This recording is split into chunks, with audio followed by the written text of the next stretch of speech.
నిజామాబాద్ జిల్లా ధర్మారం గ్రామంలో పద్మశ్రీ నందమూరి తారక రామారావు మాజీ ముఖ్యమంత్రి గారి 29వ వర్ధంతి సందర్భంగా ఎన్టీఆర్ కాంస్య విగ్రహాన్ని ఆవిష్కరించారు. ఎన్టీఆర్ మహానటుడు, బడుగు బలహీన వర్గాల ఆశా జ్యోతి అని, ప్రజల కోసం పనిచేసిన మహానుభావుడని కొనియాడారు. ఈ కార్యక్రమంలో ఐడీఎంఎస్ చైర్మన్ తారాచంద్ నాయక్ తో పాటు వివిధ పార్టీల నాయకులు, గ్రామ ప్రజలు పాల్గొన్నారు.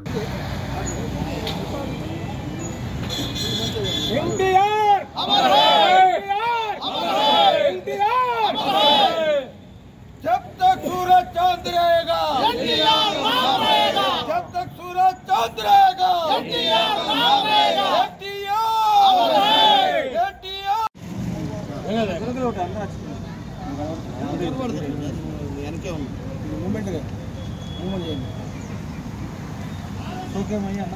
एनटीआर एनटीआर जब तक सूरज चांद रहेगा एनटीआर का नाम रहेगा, जब तक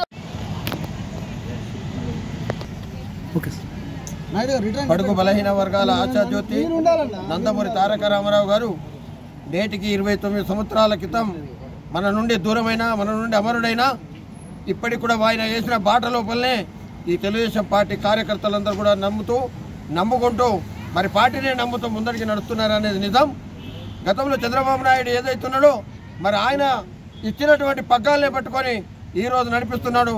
మరి తెలుగుదేశం పార్టీని నమ్ముకున్నటువంటి కార్యకర్తలందరూ కూడా ప్రజల శ్రేయస్సు కోసమే ముంగట్టుకుండి నడుస్తున్నమాట నిజమని, 10 సంవత్సరాల క్రితం మనకు తెలంగాణ వచ్చినా ఆ తెలంగాణకి ఏదైతే నిధులు నియామకాలని చెప్పేసి ఆ పార్టీ వచ్చిందో అవన్నిటి కూడా బాట వేసింది ఎన్టీఆర్.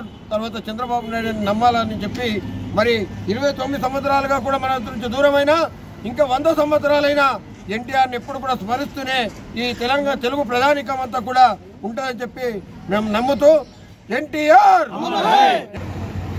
రామారావు గారు మామూలు వ్యక్తి కాదు, మహనీయుడు.